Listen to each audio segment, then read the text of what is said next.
مشہور حدیث ہے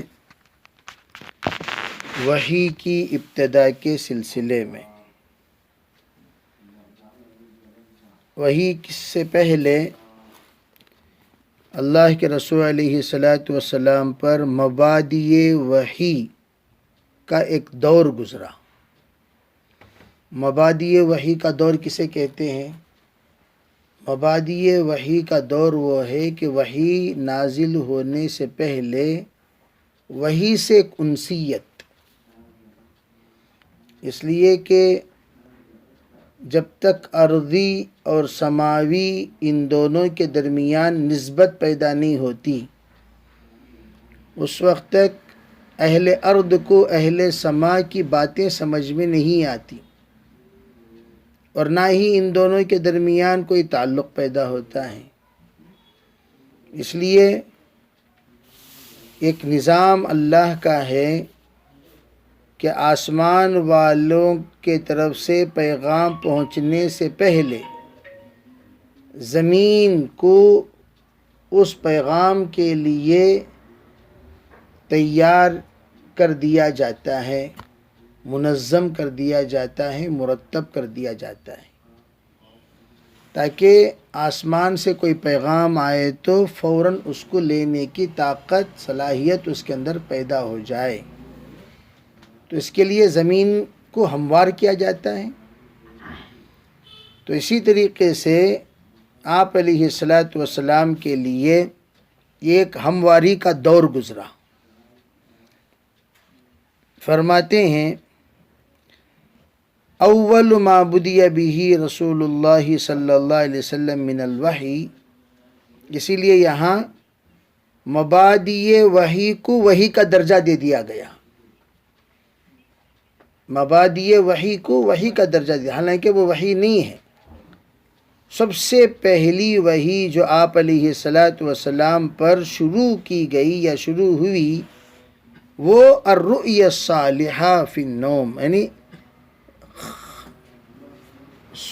سونے کی حالت میں اچھے اچھے خواب کا پڑھنا. خواب ہی اسی کو کہتے ہیں جو سونے کی حالت میں پڑھے. تو کہتے ہیں کہ بیداری میں خواب مت دیکھا کرو. سونے کی حالت میں خواب پڑھتے ہیں تو سونے کی حالت میں جو خواب پڑھتے ہیں وہ خواب کو خواب کہا جاتا ہے. تو اچھے اچھے خواب اور ایسے خواب کہ رات کو جو آپ کو نظر آ رہا ہے وہی شکل دن میں دکھائی دے رہی ہے. رات کو آپ نے دیکھا اور دن میں بالکل ایسے صاف و شفاف وہ واقعہ نظر آ رہا ہے جیسے صبح ابھی جیسے صبح ہوتے ہی فوراً تمام چیزیں واضح ہو جاتی ہیں تو رات کے اندھیرے میں دیکھی ہوئی چیزیں دن کے اجالے میں نظر آ رہی ہیں.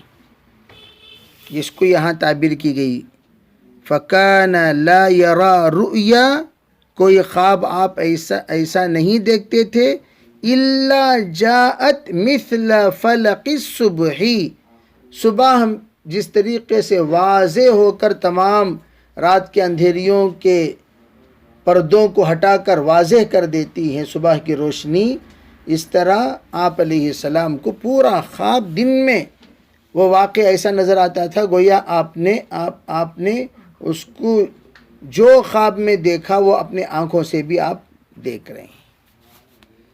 پھر یہ پہلی چیز گویا کہ حضور کو اشارہ کر دیا گیا ہے کہ آپ پر کچھ ایسی کیفیتیں کھل رہی ہیں جو دیگر لوگوں پر نہیں کھلتی.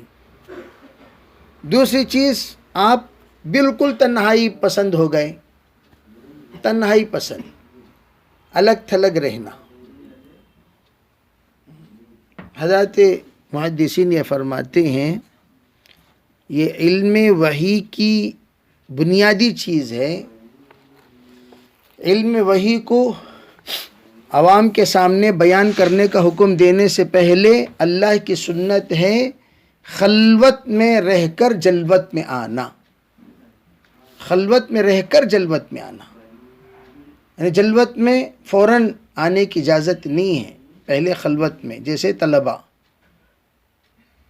طلبہ اپنے تعلیمی زمانے کے 5 سال 6 سال 10 سال خلوت میں گزارتے ہیں. ایسی خلوت میں گزارتے ہیں ان کو کوئی جانتا ہی نہیں، محلے والے بھی جانتے نہیں، علاقے والے بھی نہیں جانتے. بے کہاں ہیں؟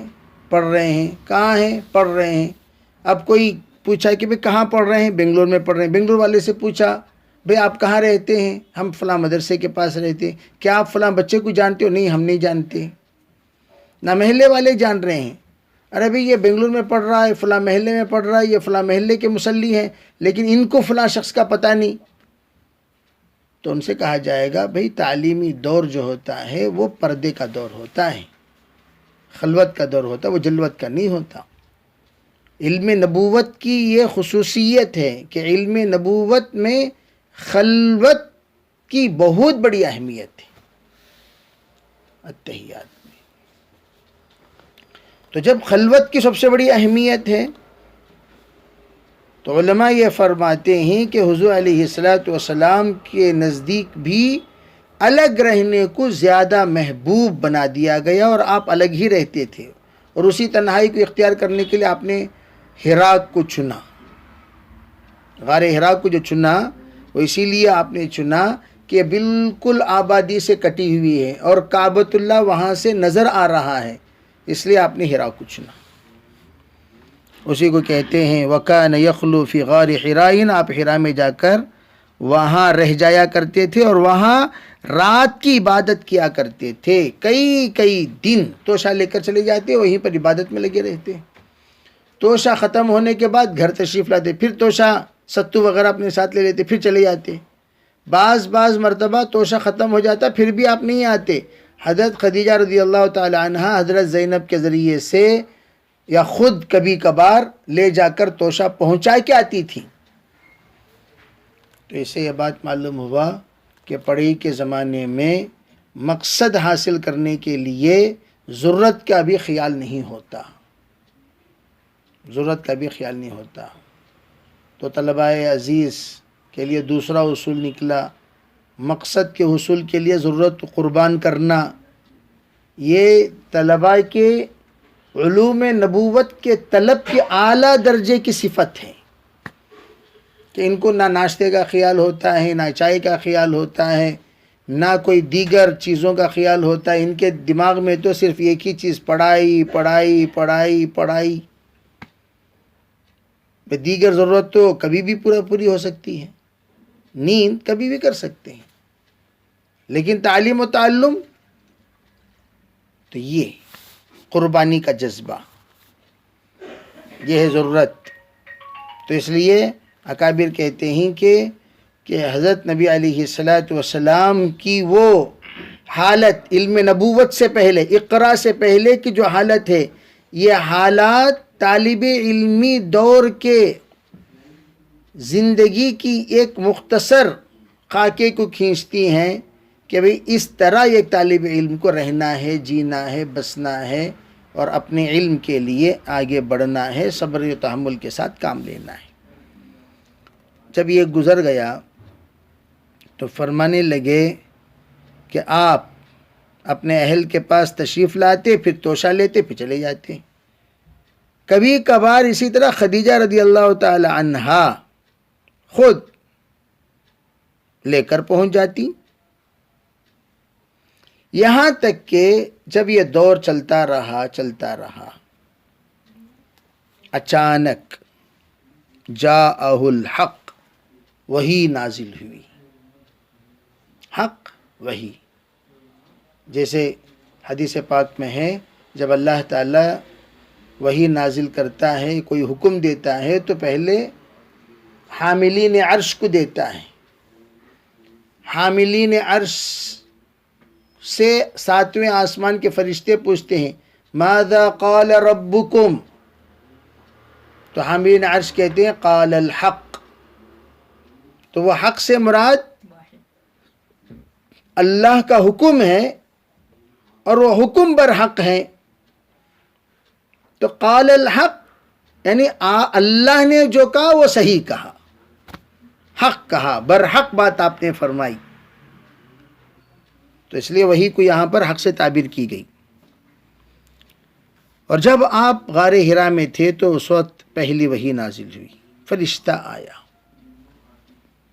اور یہ اللہ کے رسول علیہ السلام اپنی زندگی میں اصلی شکل میں حضرت جبریل کو 3 بار دیکھے ہیں، اس میں پہلی بار یہ جاءہ الملک، اور وہ کیسا تھا اس کی تفصیلات آگے کی روایت میں آئے گی۔ یہ اونچا، یہ اس کے پر، حضور دیکھ کر ہیبت کھا گئے۔ بے اچانک ہم یہاں بیٹھے ہوئے ہیں اکیلے، کوئی عجیب شکل کا انسان داخل ہو گیا تو ہیبت نہیں ہوتی؟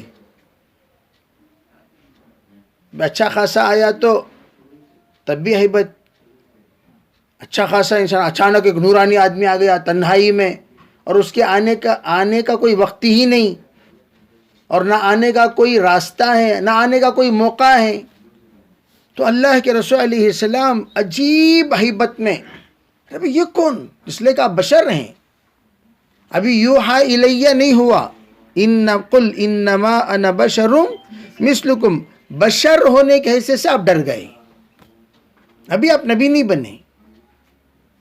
نبی بننے کے بعد انا النبی لا کذب، انا ابن عبد المطلب، یہ بہادری نبوت کی علامت ہے، لیکن نبوت سے پہلے کی بات آپ ڈر گئے۔ جیسے کہ رعیتو کا لفظ استعمال ہوا ہے حدیث پاک میں، تو وہ آج ہی کہنے لگا پڑھو، کہنے لگے بھائی تو میں تو پڑھا ہوا تو ہوں نہیں۔ علماء کہتے ہیں کہ پڑھو کا جو حکم تھا حقیقت میں کیوں تھا؟ دنیا میں جب بھی کسی کو پڑھو کہا جاتا ہے تو اس کا جواب میں کبھی بھی مأمور جس کو پڑھو کہا گیا وہ پڑھو نہیں کہتا۔ استاد نے کہا بچے سے پڑھو تو بچہ استاد کو یہ نہیں کہتا کہ پڑھو، بلکہ جو پڑھو کہہ رہا ہے وہ پڑھتا ہے، جو پڑھو کہہ رہا ہے کبھی یہ نہیں کہتا کہ پڑھو کا جواب پڑھو نہیں ہوتا۔ لیکن یہاں اقرا کہا، حضور علیہ السلام کہنے لگے بھائی کچھ پڑھا ہوا، اگر میں پڑھا ہوا ہوتا تو پڑھتا، کیا پڑھوں، میں تو پڑھا ہوا تو ہوں نہیں، تم پڑھو کہہ رہے ہو۔ تو جب یہ جواب ملا تو حضرت جبریل علیہ السلام اپنے باہوں میں لیے حضور کو اتنا دبایا کہ پھسلی یوں اندر گھس گئی،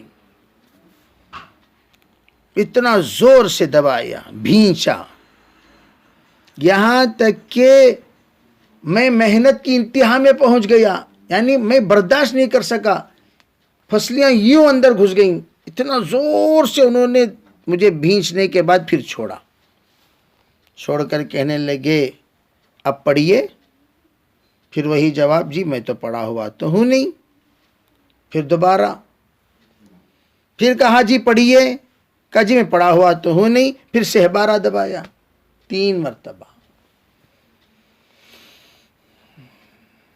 ہمارے شیخ فرمایا کرتے تھے یہ جو 3 مرتبہ ہے حقیقت میں اہل سما اور اہل ارض کے درمیان ربط پیدا کرنے کے لیے۔ پہلی مرتبہ جو اہل سما اہل ارض سے انسیت پیدا کرنے، دوسری مرتبہ معرفت، پہلے انسیت، بعد میں معرفت، بعد میں مودت، اور مودت جس وقت مودت آ جاتی ہے تو پھر آدمی اس کے سلسلے میں قربان ہونا شروع ہو جاتا ہے۔ تو جو غیر مانوس تھے ان کو مانوس کر دیا، پھر اس کے بعد معرفت ہو گئی، وہ کون ہیں، آسمان والے معلوم ہو گیا، آسمان والے کیا کہنا چاہتے ہیں، کیوں پڑھنے کو کہہ رہے ہیں یہ بھی معلوم ہو گیا۔ پھر ایک جو معرفت کے بعد محبت، جیسے عقیدت، بعض مرتبہ جو استاد کو نہیں جانتا دوسرے کوئی آیا تو استاد کو جانتا ہی نہیں تو بے ادبی کرے گا، گستاخی کرے گا. بازو بھی آ کر بیٹھ گیا تو شاگرد کہتے رہے نہیں بازو مت بیٹھو بھائی، وہ حضرت ہیں، وہ آپ جا کر گھسلے کر بیٹھ گئے. ہم ایک سفر میں تھے، ایک بہت بڑے محتمم صاحب، وہ مجھے گود میں بٹھا لیے، میں دوم میں تھا تو مجھے پتہ نہیں تھا یہ محتمم صاحب ہیں، بڑے محتمم. گود میں بٹھا لے، میں بیٹھ گیا. پھر جب ہم پہنچے منزل تو کہاں بیٹھ کر آئے؟ بھئی وہ ہے نا ماموں، ان کے گود میں بیٹھ کر. ماموں وہ حضرت ہیں، بڑے حضرت. تو ان کی شفقت یہ تھی کہ وہ گود میں بٹھا لیا. چلو بھی جگہ نہیں تھی، سب سٹینڈنگ میں تھے، کہا بیٹا یہاں بیٹھ جاؤ. تو اس طرح ایک جب انسیت پیدا ہو جاتی ہے، معرفت ہو جاتی ہے تو مودت بھی ہو جاتی ہے. تو یہ تینوں چیزیں جس وقت جمع ہو جائے تو پھر اس کے بعد ہر طرح کے لین دین آسان ہو جاتا ہے، افادہ استفادہ آسان ہو جاتا ہے. اور اللہ کے طرف سے جیسے ہمارے حضرت عجیب بات فرما دیتے، یہ بجلی ہے اور یہ بجلی 60 واٹ کی ہے. مثلا پہلی مرتبہ 20 واٹ منتقل ہوئی، دوسری مرتبہ 20 واٹ منتقل ہوئی، تیسری مرتبہ 20 واٹ منتقل ہوئی، تو مکمل روشنی آ گئی اس بلب کے اندر. تو پروردگار نے سمائی اور ارضی ان دونوں کے درمیان جو کیفیت کا بعد ہے اس کو اللہ نے جبریل کے ذریعے سے منتقل کیا. منتقل کرتے کرتے کرتے کرتے اب شریعت طبیعت بن گئی. شریعت طبیعت بن گئی. جب شریعت طبیعت بن گئی، مکمل طور پر منشأ خداوندی کو سمجھنے کی جب مکمل صلاحیت پیدا ہو گئی تو پھر جب کہا جبریل نے اقرا تو اللہ کے رسول بھی سمجھ گئے جبریل کا اقرا کہنے کا مطلب یہ ہے کہ میں کہوں جبریل کو اقرا. گویا جبریل میرا مامور ہے، میں اس کا آمر ہوں. جبریل میرا خادم ہے، میں اس کا مخدوم ہوں. جبریل میرا حکم چاہتا ہے، جبریل میرے حکم کے تابع ہیں. گویا اللہ نے کہہ دیا آپ لا تحرک به لسانک لتعجل بی ان علینا جمعہ وقرآنہ وان علینا. جب ہم آپ کی زبان سے قرآن پڑھانے والے ہیں تو آپ کو کیا ضرورت اپنے آپ کو مشقت میں ڈالنے کی؟ آپ اقرا کہیے، جبریل پڑھے گا. جبریل آپ کا استاذ نہیں، جبریل آپ کا مامور ہے، جبریل آپ کا خادم ہے، جبریل آپ کے تابع ہیں، جبریل آپ کے خدمت میں رہے گا. آپ کہیے اس کو اقرا. تو حضور علیہ السلام نے کہا اقرا، پڑھ بھائی، پڑھو پڑھو پڑھو. تو آپ پڑھنا شروع کیا. جبریل اقرا بسم ربک الذی خلق خلق الانسان من علق. تو حضور نے فرمایا پڑھ پڑھ. تو جبریل پڑھنا شروع کر دیے. اقرا بسم ربک الذی خلق خلق الانسان من علق. ہو گیا. اس وقت سوچنے کی بات یہ ہے کہ یہاں اقرا 2 بار ہیں. ایک ہے اقرا بسم ربک الذی خلق خلق الانسان من علق. یہ اللہ کی قدرت کو پڑھو. جسے کہتے ہیں اللہ کی قدرت، پہلے اللہ کی قدرت کو پڑھو. اور اللہ کی جو قدرت ہے، اس کی جو تعلیم و تعلم ہے، اس کے لیے آپ اللہ کی خلقت، اللہ نے جو تمہیں بنایا اس پر غور کرنا پڑے گا. وفی انفسکم افلا تبصرون. خلق الانسان من علق. اس پروردگار کا نام لے کر پڑھ جس نے لوتھڑے سے انسان کو بنا دیا. اب سوچنے کی بات ہے، لوتھڑے سے انسان بنا. گویا کہ اللہ کی ربوبیت کو اللہ اقرا سے سمجھانا چاہتا ہے. کیا سمجھانا چاہتا ہے؟ اللہ کی ربوبیت کو. اللہ رب ہے اور اللہ نے تمہیں کیسے پالا، تمہیں کیسے پرورش کی، ماں کے کوکھ میں تم کیسے جنم لیے. فجعلنا العلقۃ مضغہ. فجعلنا المضغة عظام فكسونا العظام لحما ثم انشأنا خلقا آخر. تبارک اللہ. اس بات کی طرف اشارہ. پہلے انسان وفی انفسکم افلا تبصرون. تو اس سے پتہ چلا ایک پڑھائی ہوتی ہے عقلی، ایک ہوتی ہے نقلی. پہلے عقلی پڑھائی ہے، پھر بعد میں نقلی پڑھائی ہے. عقلی پڑھائی، نقلی پڑھائی. تو فرسٹ جو اقرا ہے وہ عقلی ہے، اس کے بعد جو اقرا ہے وہ نقلی ہے.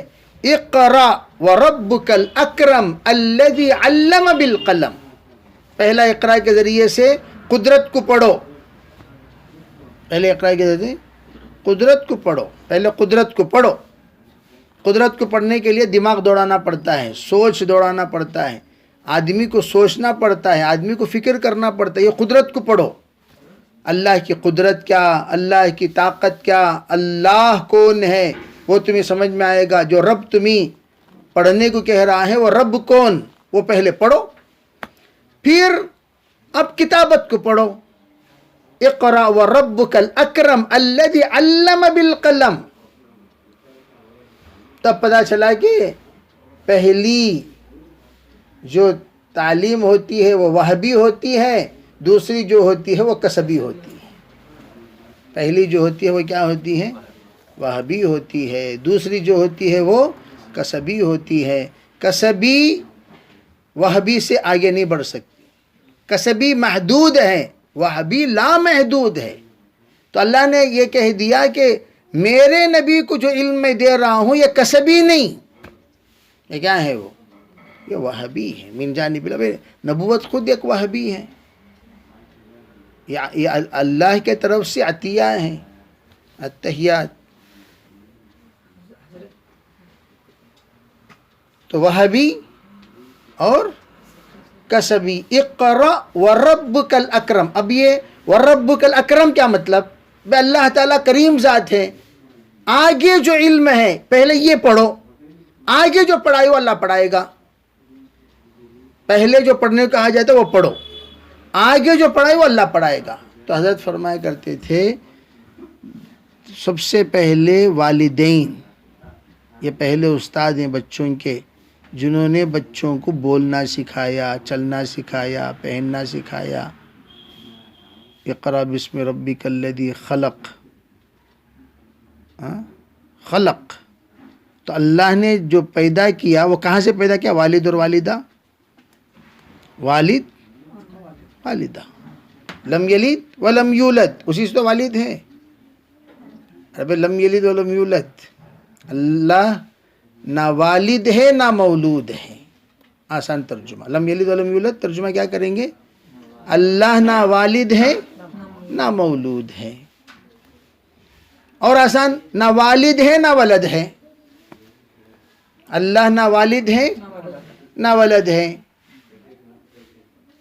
تو اللہ نے والد بنایا، والدہ بنایا.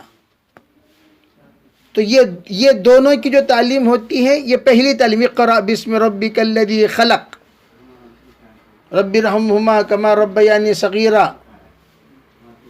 پھر اس کے بعد جو استاذ ہوتا ہے یہ اقرا وربک الاکرم الذی علم بالقلم. تو پہلے اقرا کی ذمہ داری پوری کرتے ہیں والدین، اور دوسرے اقرا کی ذمہ داری پورے کرتے ہیں اساتذہ. تو ہم بعض مرتبہ اساتذہ کی تو عزت کرتے ہیں. ابا کو چھوٹے بیٹے جی تمہیں معلوم نہیں، وہ تمہارے پہلے استاد ہیں. باپ کی قدر کرو، باپ کی عزت کرو.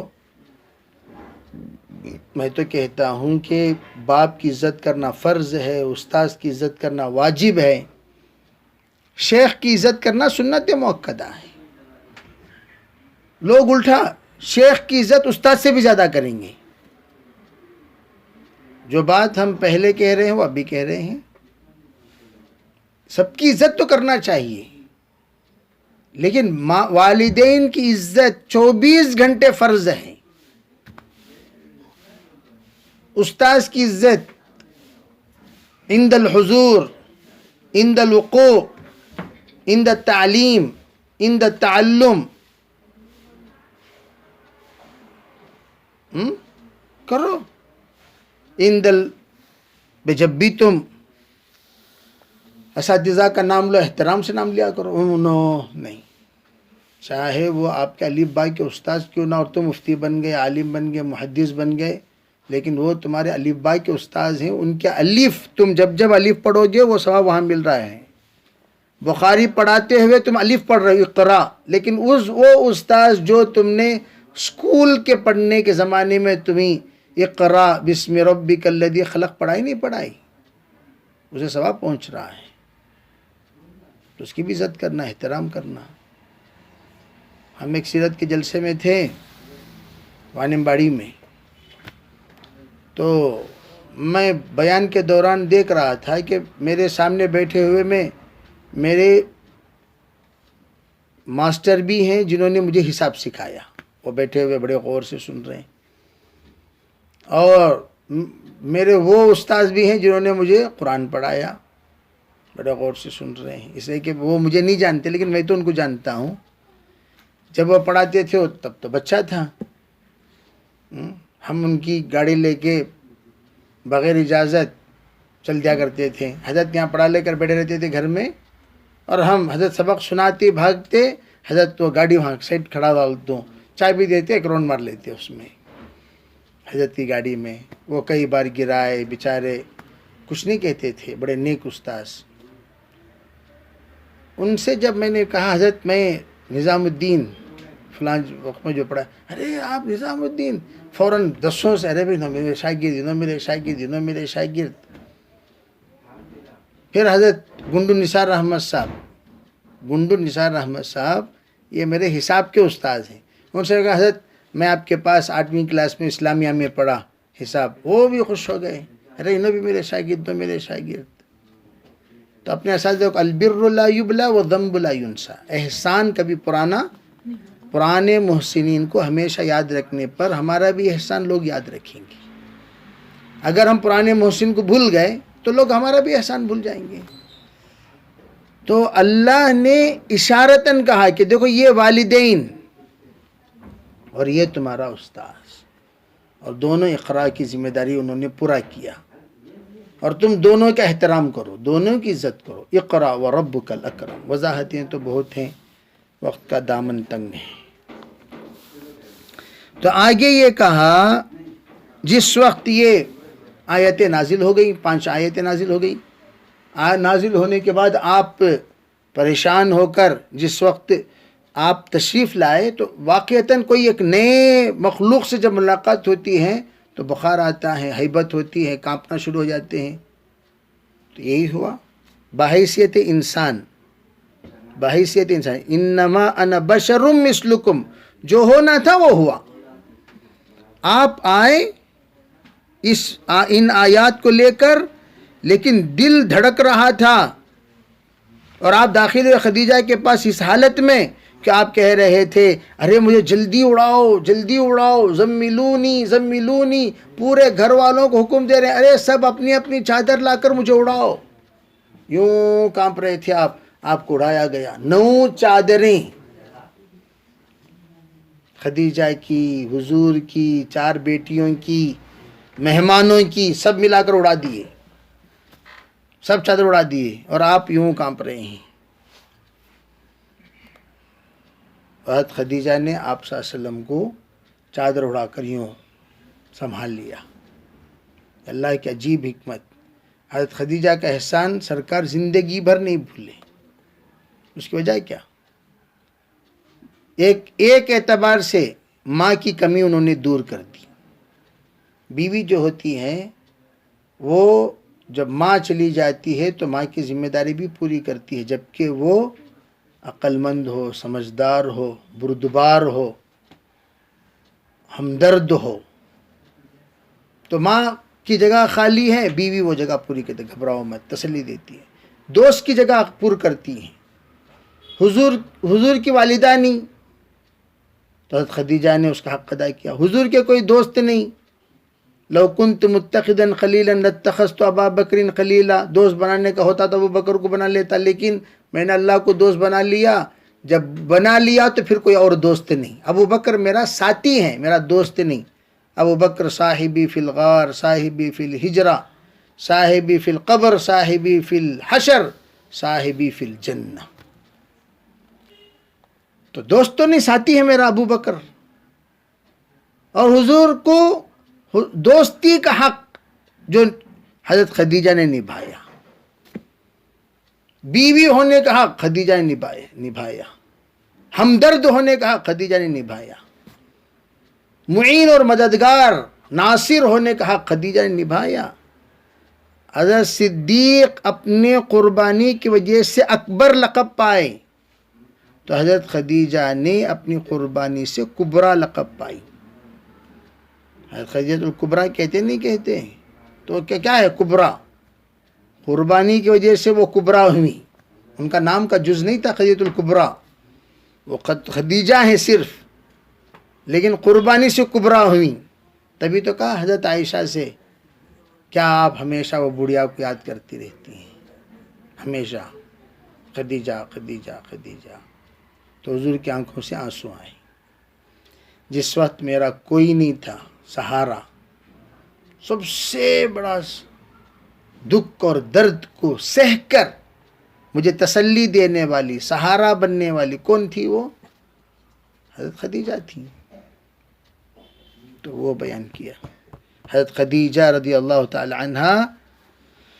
ہائے ہائے کیا بہترین الفاظ کہہ رہی ہیں، سنو. اس سے پتہ چلتا حضرت خدیجہ کا علم کیا، سوچ کیا، تجربہ کیا.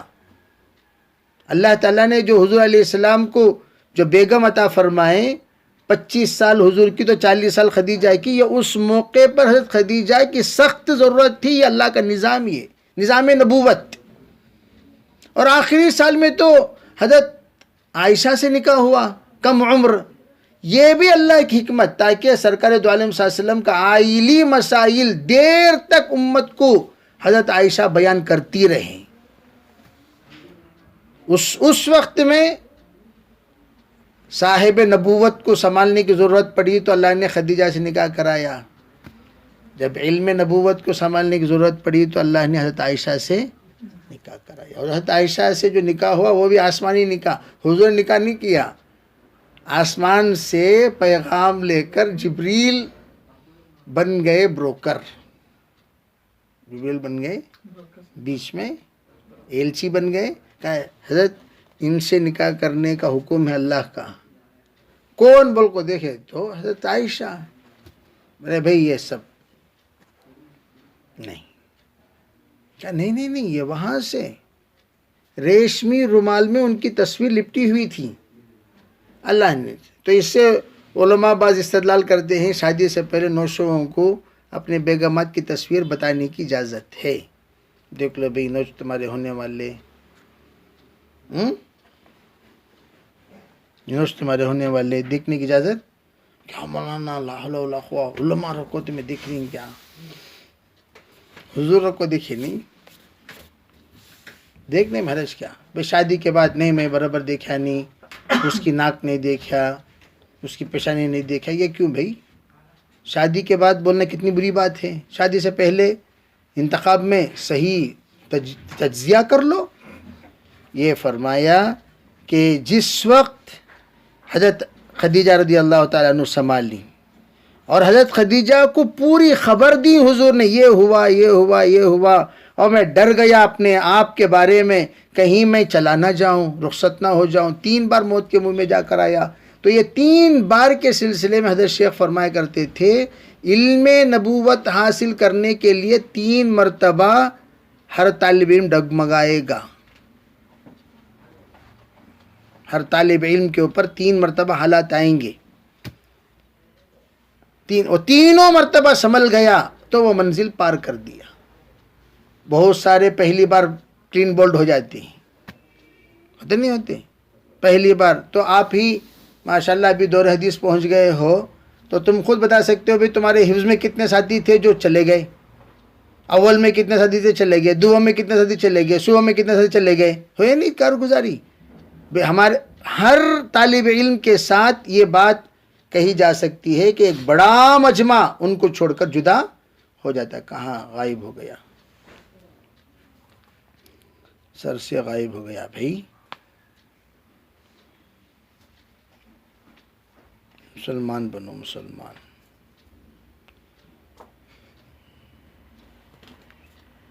تو اب پریشان 3 بار حالات آتے ہیں، وہ 3 بار حالات آتے ہیں، آگے یہاں حالات. پھر کیا ہوا؟ فرمانے لگے کہ اس وقت مجھے ڈر ہے. حضرت خدیجہ نے فرمایا کلا، دیکھو کتنی یقین کی بات یہ ہے حضرت خدیجہ کا علم.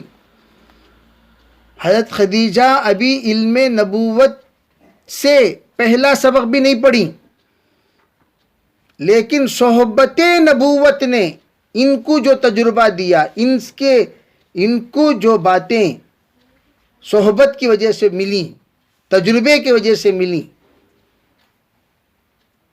تو وہ بات یہاں سے ظاہر ہو سکتی ہے کہ حضرت خدیجہ فرماتے ہیں کلا، جو آپ کہہ رہے ہیں میں اپنے آپ کے بارے میں ہلاکت کے خوف زدہ ہو گیا، میں تو ہلاک ہو جاؤں گا، برباد ہو جاؤں گا، مر جاؤں گا، ایسا سب مت سوچیے. واللہ اللہ آپ کو کبھی رسوا نہیں کرا ابداً. دیکھو یہ ابھی حضور پیغام نبوت شروع کیے نہیں، اور یہاں اتنی یقین والی بات حضرت خدیجہ نے کہہ دی کہ سرکار دو عالم صلی اللہ علیہ وسلم کو 1000% تسلی ہو گئی. ابداً کبھی آپ کو اللہ رسوا نہیں کرے گا. آپ اچھے آدمی ہیں، اچھے لوگوں کو اللہ کبھی رسوا نہیں کرتا، یاد رکھنا. اچھے لوگ کبھی رسوا، چاہے وہ کتنے کمزور کیوں نہ ہو،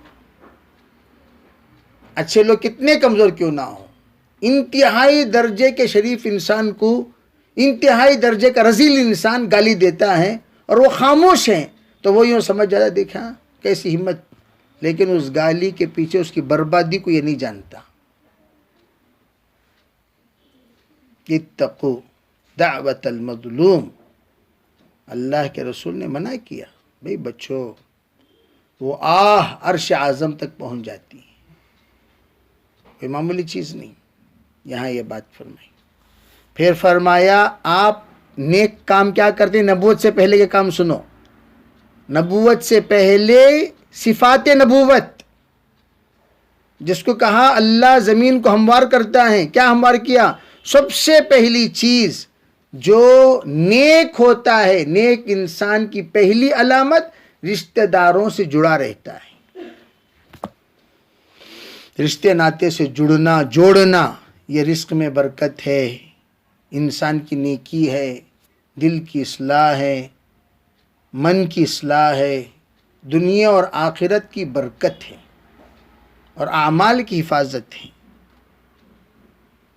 آپ رشتہ داروں سے جڑے رہتے ہیں، چاہے وہ آپ کو کتنے ہی آپ کو دور کریں، لیکن آپ ان سے جڑے رہتے. سلمن قطعک واعف عمن ظلمک، وہ آپ کے اندر موجود ہیں.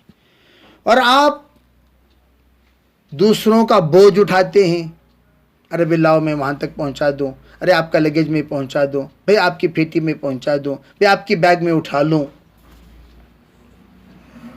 آپ دوسروں کا بوجھ اٹھاتے ہیں، تو جب آپ دوسروں کا بوجھ اٹھاتے ہیں، اللہ آپ کا بوجھ ہلکا نہیں کرے گا. پھر اور آپ جن کے جو نادار ہیں، آپ کما کر ان کو دیتے ہیں. خدیجہ جی کیا ہوا؟ کبھی وہ مزدوری جو تھی وہ فلاں یتیم کو دے دیا، فلاں بیوہ کو دے دیا، فلاں غریب کو دے دیا تاکہ اس کا گھر چلے. یہ آپ کے صفات ہیں. اور آپ مہمان آتے ہیں تو ان کی عزت کرتے ہیں، احترام کرتے ہیں. اور آپ اور بھی جو آپ کے اوصاف حمیدہ ہیں وہ کیا ہیں؟ فرمایا کہ آپ تعینوا علی نوائب الحق، جتنے حق حادثے ہوتے ہیں، صحیح حوادثات، ان تمام میں آپ باقاعدہ مدد کرتے ہیں. یہ حق کیا کہا؟ ارے بھائی ایسے ویسے حادثات میں نہیں، چپ کے بھی یوں آ رہا تو سی.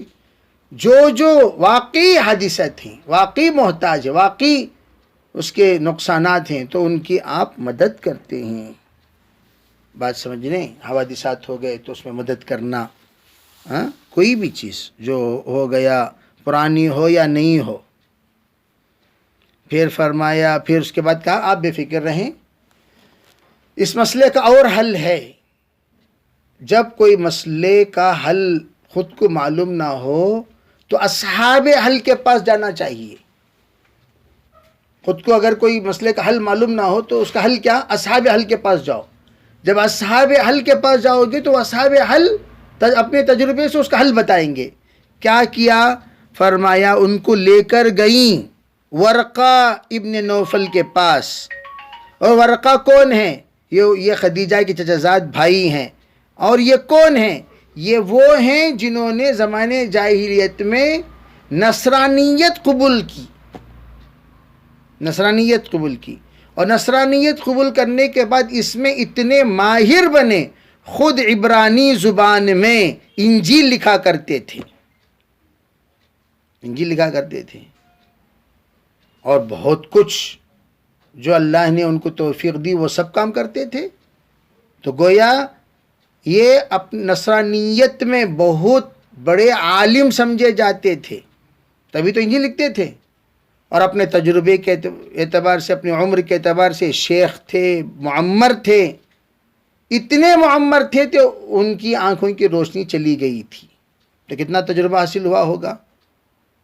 تو ان سے خدیجہ جا کر کہنے لگیں کہ چچا زاد بھائی، ذرا آپ کے بھتیجے کچھ کہنا چاہتے ہیں، ذرا سنیں، آپ کے بھتیجے کچھ کہنا چاہتے ہیں، ذرا سنیں۔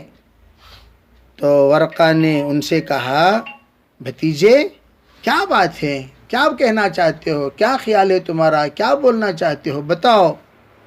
تو حضور علیہ السلام نے ان کو پوری خبریں دی جو کچھ انہوں نے دیکھا۔ تو ورقہ کہنے لگے، ارے یہ وہ فرشتہ ہے جو آیا تھا موسیٰ پر، موسیٰ کے پاس جو آیا تھا وہی شکل تم بتا رہے ہو، وہی علامت تم بتا رہے ہو، وہی حلیہ تم بتا رہے ہو جو موسیٰ کے پاس آئے ہوئے تھے۔ فرمایا اس وقت میں کاش کہ میں نوجوان ہوتا۔ یہاں جو جزع ہے، جزع اصل میں نوجوان اونٹنی کو کہتے ہیں، یہاں آ کر کاش میں نوجوان اونٹنی ہوتا ترجمہ نہیں کر لینا چاہیے، بلکہ یہاں آ کر کاش میں جوان ہوتا، کاش میں طاقتور ہوتے، بزرگ ہو گئے تھے، کاش میں طاقتور ہوتا، کاش میں طاقتور ہوتا، کاش میں آگے کے زمانے میں زندہ ہوتا، اس لیے کہ میں تو ابھی اپنی زندگی کے اتحیات پر پہنچ چکا ہوں، کب سلام پھیروں گا مجھے نہیں معلوم، سب دعائیں پڑھ کر بیٹھا ہوا ہوں۔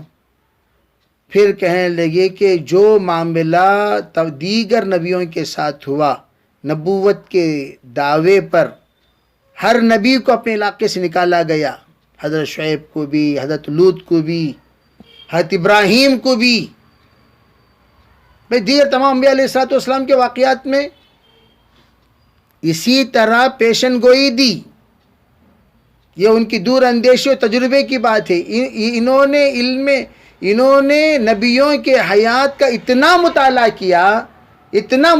کیا تو حضرت نے اپنے مطالعے سے ایک بات فرمائی، کاش میں زندہ ہوتا اس وقت جب تیری قوم تجھے اس نبوت کے دعوے پر اپنے علاقے سے نکال دے گی۔ تو حضور کہنے لگے، ارے یہ تو مجھ سے بے پناہ محبت کرتے ہیں، بہت چاہتے ہیں، یہ لوگ مجھے نکالیں گے؟ فرمایا ہاں نکالیں گے۔ پھر فرمایا جو بھی انسان یہ پیغام کو لے کر امت میں، قوم میں آیا ہے، ان سب کے ساتھ یہی ہوا، ان کو اسی طریقے ستایا گیا، ان کو اسی طریقے سے رسوا کیا گیا، اسی طرح سے ان کو نکالا گیا، اسی طرح آپ کے ساتھ بھی ہوگا۔ فرمایا اگر میں وہ دن پاؤں جو دن آپ نبوت کا دعویٰ کریں گے، یا وہ دن جس دن آپ کو ہجرت کرنے کا حکم دے دیا جائے گا، تو ضرور میں آپ کے ساتھ ایسی مدد کروں گا جو مدد انتہائی درجے کی ہوتی ہے، انتہائی درجے کی مدد۔ یعنی ہمیں قدم قدم پر میں آپ کا ساتھ دوں گا. یہ ہے آسان ترجمہ، قدم قدم پر میں آپ کا ساتھ دوں گا. پھر اس کے بعد ورقہ زیادہ دن زندہ نہیں رہے، ان کا انتقال ہو گیا اور وحی کا سلسلہ بند ہو گیا. وحی کا سلسلہ بند ہو گیا. اقرا کی آیت نازل ہوئی، پھر وحی کا سلسلہ بند ہو گیا کچھ دنوں تک. پھر اس کے بعد کیا ہوا وہ اگلی روایت میں ہے، انشاءاللہ آئندہ آپ کے سامنے